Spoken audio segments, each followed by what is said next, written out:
à la majorité régionale un recours juridique pour vous aider. Parce que nous élus, nous devons réagir devant cette injustice qui menace, on l'a dit, une profession millénaire, mais aussi la présence de l'homme et l'économie sur nos territoires.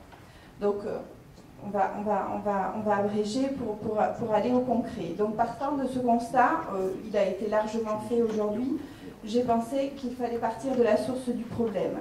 Et la source du problème, ça a été évoqué aussi aujourd'hui, c'est la réglementation européenne, derrière laquelle se cache le gouvernement français pour laisser prospérer ce prédateur et satisfaire quelques lobbies politiques.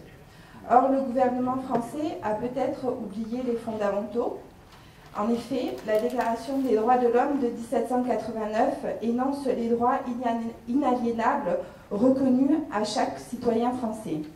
Parmi ces droits, le droit de propriété et le droit de sécurité sont des droits fondamentaux auxquels chacun d'entre nous a droit. Les éleveurs ont le droit d'être protégés dans leur intégrité et dans leurs biens comme tout citoyen français. Les éleveurs ont un droit fondamental au respect de leur travail et de leurs troupeaux. Le loup porte atteinte au droit de propriété et on permet à cet animal ce qui est interdit à un homme de faire. Cet animal a le droit de détruire le bien d'autrui sans laisser aux hommes le droit de se défendre. Une fois posés ces principes, j'ai donc réfléchi aux moyens de vous aider en partant de ce postulat. Ainsi, en surprotégeant l'animal au niveau européen, les attaques deviennent légales et l'État français le reconnaît d'ailleurs par l'indemnisation automatique du préjudice dès lors qu'il s'agit de l'attaque d'un loup. L'article 17 de la Déclaration des droits de l'homme de 1789 énonce, il y en a d'autres, mais que la propriété est un droit inviolable et sacré.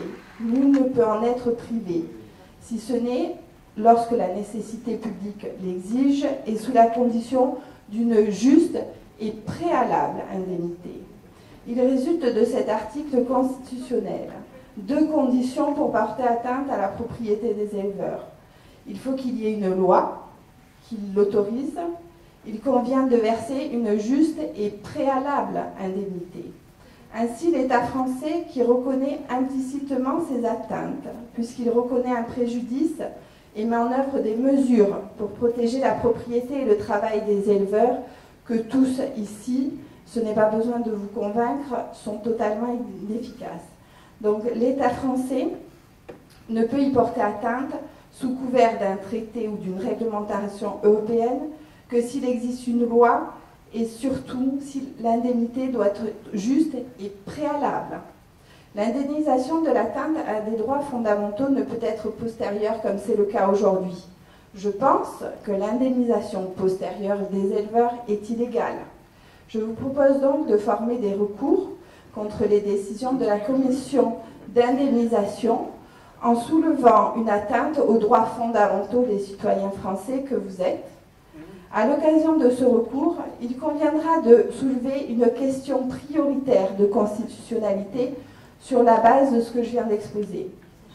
Je n'ai aucune certitude sur ce recours et s'il aboutira, le gouvernement sera alors contraint d'indemniser tous les éleveurs en l'état de la législation européenne. Sinon, l'État français devra agir enfin auprès des autorités européennes pour faire cesser cette atteinte et engager les moyens pour supprimer le problème qu'il a créé. Je n'invente rien, cette procédure a d'ailleurs été employée avec succès par les fédérations de taxis dans le contentieux qui les oppose à l'État et à la société Uber. Voilà. Merci.